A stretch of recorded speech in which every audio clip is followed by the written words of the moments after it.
16 September 2022 Hindu news റിവ്യൂയിലേക്ക് എല്ലാവർക്കും സ്വാഗതം.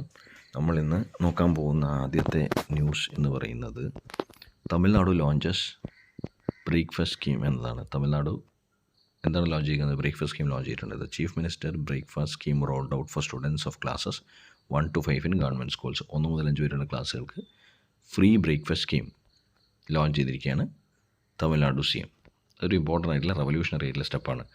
അതിൻ്റെ പല ആംഗിൾസും നമുക്ക് ഒന്ന് അനലൈസ് ചെയ്ത് നോക്കാം. ഒന്ന്, അതിൻ്റെ വെൽഫെയർ ഓറിയൻറ്റേഷൻ അല്ലെങ്കിൽ വെൽഫെയർ മോട്ടീവ് എന്ന് പറയുന്നത് വളരെയധികം ഇമ്പോർട്ടൻ്റ് ആണ്. അതുപോലെ തന്നെ റവല്യൂഷണറിയാണ്. കാരണം അതൊരു വെൽഫെയർ ഓറിയൻറ്റഡ് മെഷറാണ്.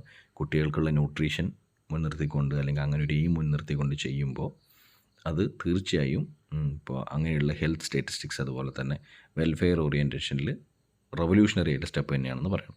രണ്ടാമത്തെ ഫീസിബിലിറ്റി. പലപ്പോഴും നമ്മുടെ സ്റ്റേറ്റ് ഗവൺമെൻറ്റുകൾക്ക് ഫണ്ട് ഷോർട്ടേജ് എല്ലാ കാര്യത്തിലും ഉണ്ട്. പല ഗവൺമെൻറ് പോളിസീസും മര്യാദക്ക് നടപ്പിലാക്കാൻ പറ്റാത്തത് തന്നെ ചില സമയത്ത് ലാക്ക് ഓഫ് ഫണ്ട്സാണ്, ലാക്ക് ഓഫ് അവൈലബിലിറ്റി ഓഫ് ഫണ്ട്സാണ്. അപ്പം എത്രമാത്രം പ്രാവർത്തികമാക്കാൻ പറ്റും എന്നുള്ളത് ഒരു ഇമ്പോർട്ടൻ്റ് ആയിട്ടുള്ള കാര്യമാണ്. ശരിക്കും പ്രാവർത്തികമാക്കാൻ പറ്റിയാൽ വളരെ നല്ല കാര്യമാണ്. പക്ഷേ മറ്റ് സ്റ്റേറ്റ് ഗവൺമെൻറ്റുകൾ മോഡലാക്കി എടുക്കുമ്പോൾ അതിൻ്റെ മുമ്പിലുണ്ടാകുന്ന പ്രധാന പ്രശ്നം എന്ന് പറയുന്നത് ഫണ്ട് ഷോർട്ടേജ് തന്നെയായിരിക്കും. കാരണം ഗവൺമെൻറ്റിൻ്റെ മുകളിൽ ഒരു എക്സ്ട്രാ ബേർഡൻ വരികയായിരിക്കും ഉണ്ടാവുക. മൂന്നാമത്തത് ന്യൂട്രീഷൻ ഇമ്പോർട്ടൻ്റ് ആയിട്ടുള്ളൊരു സ്റ്റെപ്പ് തന്നെയാണ് ന്യൂട്രീഷനുമായി ബന്ധപ്പെട്ട് ഈ ഒരു സ്കീമിനുള്ളത്. കാരണം പൊതുവെ മാൽനറിഷ്ഡ് ആയിട്ടുള്ള കുട്ടികൾക്ക് വളരെ ഇമ്പോർട്ടൻ്റ് ആയിട്ടുള്ള സ്റ്റെപ്പാണ് ഈ പറഞ്ഞ ബ്രേക്ക്ഫാസ്റ്റ് സ്കീം എന്ന് പറയുന്നത്. കാരണം ഒരുപാട് കുട്ടികൾ, പല റിപ്പോർട്ടുകളും കാണിക്കുന്ന ഒരുപാട് കുട്ടികൾ അണ്ടർ നറിഷ്ഡ് ആണെന്ന് പറയും. പൊതുവെ ന്യൂട്രിയൻസ് കുറവാണ്. അവരുടെ ഗ്രോത്ത് സ്റ്റേജിനെ അതുപോലെ തന്നെ പിന്നീടുള്ള ജീവിതത്തെയും ബാധിക്കുന്ന ഒരു കാര്യമാണ്. അപ്പം ഒരുപാട് എന്താ പറയുക, ഒരു വീക്കർ സെക്ഷനിൽ നിന്ന് വരുന്ന കുട്ടികൾക്കൊക്കെ ഈ പറയുന്ന ബ്രേക്ക്ഫാസ്റ്റ് സ്കീം വളരെ വളരെ ഇമ്പോർട്ടൻ്റ് ആയിട്ടൊരു കാര്യമാണ്. 4, ഫിനാൻഷ്യൽ കൺസ്ട്രെയിൻ. നമ്മൾ നേരത്തെ പറഞ്ഞ പോലെ മറ്റൊരു സ്റ്റേറ്റ് അത് റോൾ മോഡലായി എടുക്കുമ്പോൾ സ്റ്റേറ്റിനുണ്ടാകുന്ന പ്രധാന പ്രശ്നം എന്ന് പറയുന്നത് ഫിനാൻഷ്യൽ കൺസ്ട്രെയിൻ്റ് ആയിരിക്കും.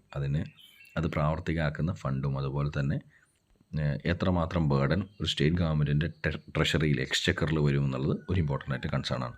5, ഇലക്ഷൻ പ്രൊപ്പഗാൻഡ. ഇത് പലപ്പോഴും ഗിഫ്റ്റായിട്ടോ ഫ്രീ ബി ആയിട്ടോ കാണരുത് എന്ന് പറഞ്ഞാലും ഒരു ഓപ്പോസിഷൻ വരാൻ പോകുന്ന ഈ സ്കീമിനൊക്കെ പലപ്പോഴും ഇങ്ങനെയൊരു കാര്യം ചെയ്യുന്ന സമയത്ത് അതൊരു ഇലക്ഷൻ പ്രൊപ്പഗാൻഡയോ മാനിഫെസ്റ്റോ ആയിട്ട് എടുക്കാനുള്ള സാധ്യത, വോട്ട് പൊളിറ്റിക്സിന് എടുക്കാനുള്ള സാധ്യത കൂടുതലാണ്. ഇത്രയും കാര്യമാണ് ഇതുമായി ബന്ധപ്പെട്ട് നമുക്ക് പറയാനുള്ള. Tamil Nadu CM launches breakfast scheme എന്ന് പറയുന്നത് ഒരു റവല്യൂഷണറി ആയിട്ടുള്ള സ്കീമാണ്.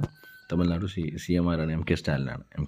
അടുത്ത ന്യൂസ് എന്ന് പറയുന്നത് delay in government flagship Pradhan Mantri Awas Yojana Gramin scheme to invite penalty എന്നാണ് പറയുന്നത്.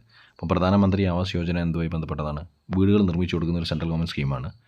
ഇതിൽ ഗവൺമെൻറ് ടാർഗറ്റിന് 2.95 crore ഹൗസസ് ബിൽഡ് ചെയ്ത് കൊടുക്കാനൊക്കെയാണ്.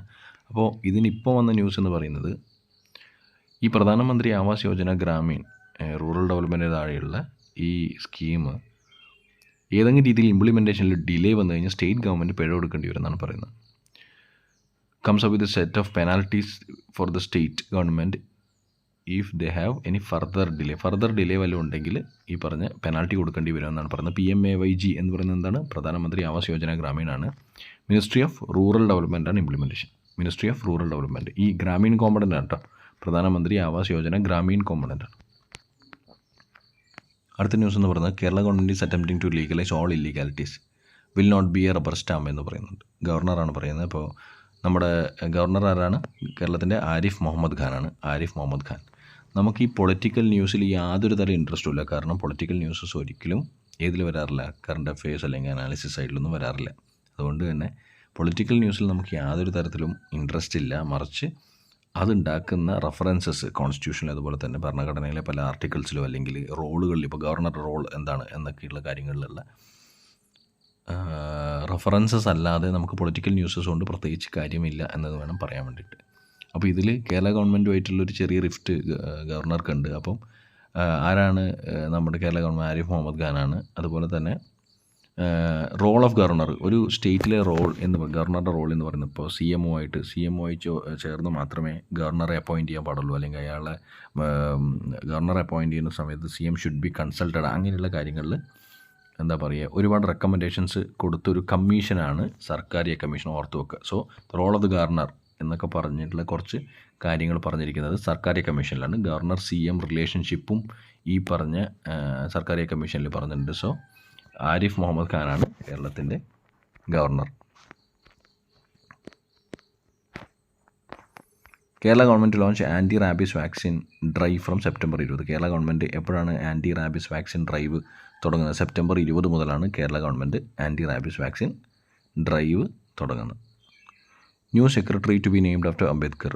അപ്പോൾ തെലങ്കാനയിൽ പുതിയ സെക്രട്ടറി ബിൽഡിംഗ് പണി കഴിപ്പിക്കുകയാണ്. അപ്പോൾ അതിൻ്റെ പേരെന്ന് പറയുന്നത് അംബേദ്കറിൻ്റെ പേരായിട്ട് ഇടാനാണ് ഉദ്ദേശിക്കുന്നത് എന്നാണ് news. So new secretariat building എവിടെയാണ്? തെലങ്കാനയിലാണ് ന്യൂ സെക്രട്ടേറിയറ്റ് ബിൽഡിംഗ് ഓപ്പൺ ചെയ്യുന്നത്. നമ്മുടെ എഡിറ്റോറിയലാണ് കേഴ്സ് ഓഫ് ഗോവ എന്ന് പറഞ്ഞിട്ടുള്ളൊരു എഡിറ്റോറിയൽ. മാസ് ഡിഫെക്ഷൻസുമായി ബന്ധപ്പെട്ട ഡിഫെക്ഷൻ എന്ന് പറയുന്നത് കൂറുമാറ്റമാണ്. അപ്പോൾ ഇതിൽ പറഞ്ഞിരിക്കുന്നത് 8 of the Congress 11 MLAs have merged with the ruling BJP in the latest iteration of a Goan curse എന്നാണ് പറയുന്നത്. അപ്പം ഗോവയുടെ ശാപം എന്ന രീതിയിലാണ് പറയുന്നത്. അപ്പം ഇതിൽ നമ്മൾ ഇന്നലെ ഡിസ്കസ് ചെയ്ത പോലെ ഡെമോക്രസി തകരരുത് എന്ന് മാത്രമേ ഉള്ളൂ. ജനാധിപത്യം എന്ന് പറയുന്നൊരു ഫ്രെയിം വർക്ക് ഇന്ത്യയുടെ ഒരു കോർ വാല്യൂസിലൊന്നാണ്. അത് തകരാൻ പാടില്ല എന്നതാണ്. നമ്മൾ ഇന്നലെയും ആദ്യത്തെ ഫ്രണ്ട് പേജിലുള്ള ന്യൂസായിരുന്നു. അപ്പോൾ അത് ഇന്നലെ നമ്മൾ അനലൈസ് ചെയ്തതാണ്. It undermines the electoral mandate എന്ന് പറഞ്ഞാൽ എന്താണ്? It undermines the electoral mandate. ഏതിൻ്റെ വിലയാണ് കുറയുന്നത്?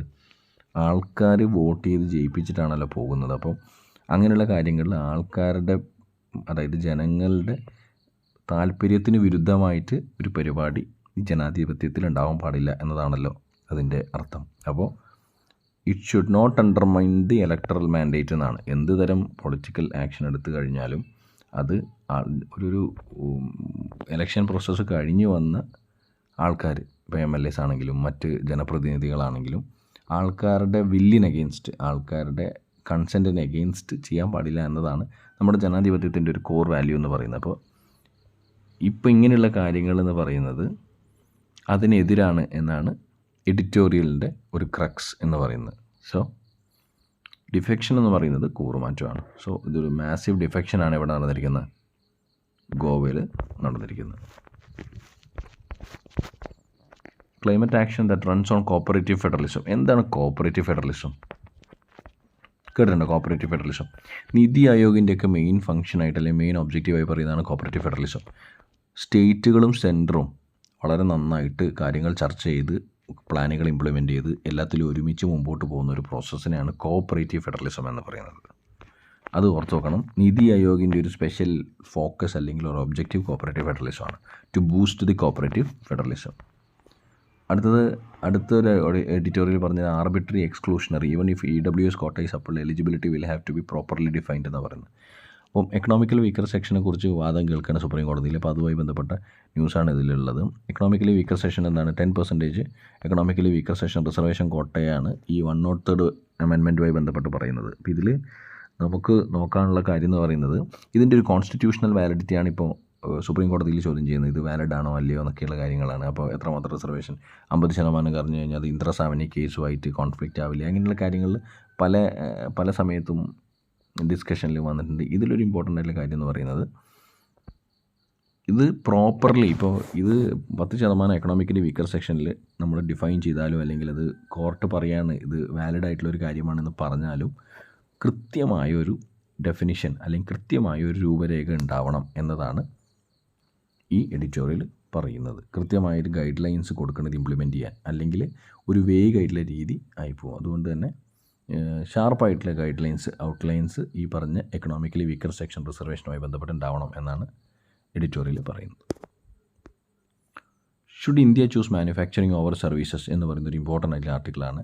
കാരണം നമ്മുടെ ഒരു ഗ്രോത്തുമായി ബന്ധപ്പെട്ട്, നമ്മുടെ ഒരു നമ്മുടെ എക്കണോമിക് ഗ്രോത്തുമായി ബന്ധപ്പെട്ട ഒരു കാര്യമാണ്. ഇപ്പം പൊതുവേ പ്രൈമറി സെക്ടർ എന്ന് പറയുന്നത് അഗ്രികൾച്ചർ ആൻഡ് അലൈഡ് ആക്ടിവിറ്റീസാണ്, കൃഷിയുമായി ബന്ധപ്പെട്ട കാര്യങ്ങളാണ്. സെക്കൻഡറി എന്ന് പറയുന്നത് മാനുഫാക്ചറിങ് ആണ്. ടേർഷ്യറി എന്ന് പറയുന്നതാണ് സർവീസസ്. അപ്പോൾ ഇന്ത്യയിൽ ഏത് രീതിയിലാണ് ആ ഗ്രോത്ത് പാറ്റേൺ എന്ന് പറയുന്നത്? നമ്മുടേത് സർവീസ് സെക്ടർ ഗ്രോത്ത് കൂടുതലാണ്, സർവീസ് സെക്ടർ കോൺട്രിബ്യൂഷൻ കൂടുതലാണ്. നേരെ മറിച്ച് സെക്കൻഡറി സെക്ടർ ആണെങ്കിൽ അത്രയധികം ബൂസ്റ്റും ഇല്ല. സെക്കൻഡറി സെക്ടറിന് ഇമ്പോർട്ടൻസും അതുപോലെ തന്നെ പ്രൊഡക്ടിവിറ്റിയും കമ്പാരിറ്റീവ്ലി ടെർഷ്യറി സെക്ടറിനേക്കാളും കുറവാണ്. സോ പൊതുവേ ഒരു നോർമൽ ഗ്രോത്ത് എന്ന് പറയുന്നത് ആദ്യം പ്രൈമറി സെക്ടർ ഗ്രോ ചെയ്യും. അപ്പോൾ അതൊരു അണ്ടർ ഡെവലപ്ഡ് കൺട്രി എന്ന രീതിയിൽ മാത്രമാണ്. പ്രൈമറി സെക്ടർ ഗ്രോ ചെയ്യുമ്പോൾ നമുക്ക് മനസ്സിലാവേണ്ട കാര്യം എന്ന് പറയുന്നത് ഗ്രോ ചെയ്യുമ്പോഴല്ല, പ്രൈമറി സെക്ടറിൻ്റെ കോൺട്രിബ്യൂഷൻ എക്കോണമിയിൽ കൂടുതലാണെങ്കിൽ അതൊരു ഡെവലപ്പിംഗ് സ്റ്റേജിലുള്ള ഒരു എക്കോണമിയാണെന്ന് അർത്ഥം. നേരെ മറിച്ച് സെക്കൻഡറി ടേഴ്ഷ്യറി സെക്ടേഴ്സ് കോൺട്രിബ്യൂട്ട് ചെയ്യാണ് കൂടുതലെങ്കിൽ നമ്മളൊരു ഡെവലപ്ഡ് കൺട്രി ആണെന്നാണ് അർത്ഥം.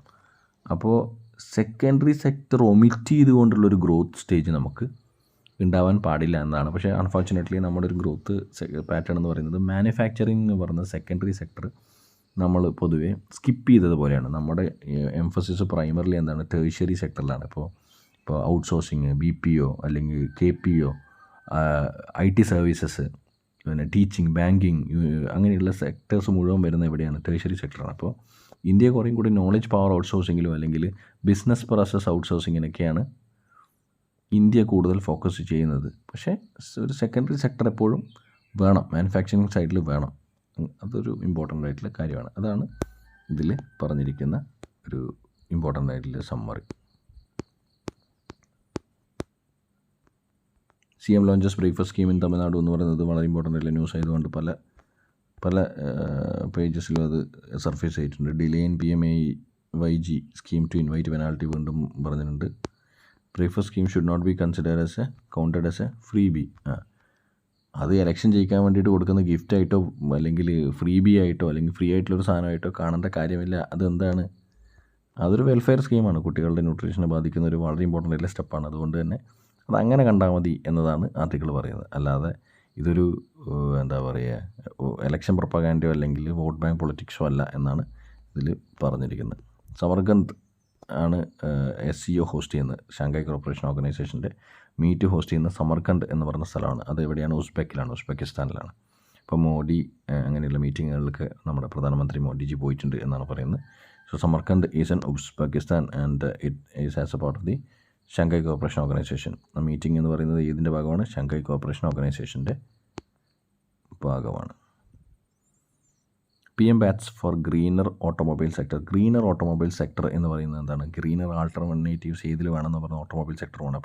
ഇപ്പോൾ ഡൽഹി എടുത്ത് നോക്കുകയാണെങ്കിലൊക്കെ എയർ പൊല്യൂഷൻ വളരെ വളരെ കൂടുതലാണ്. അപ്പോൾ അങ്ങനെയുള്ള കേസുകളിലൊക്കെ ഡൽഹി മാത്രമല്ല മറ്റ് പല മെട്രോപൊളിറ്റൻ സിറ്റീസിലും അനുഭവിക്കുന്ന ഒരു കാര്യമാണ് ഇത്, ഈ പറഞ്ഞ മോശം എയർ ക്വാളിറ്റി എന്നൊക്കെ പറയുന്നത്. അപ്പോൾ ഗ്രീനർ ആൾട്ടർനേറ്റീവ്സ് എന്തായാലും നിർബന്ധമാണ്.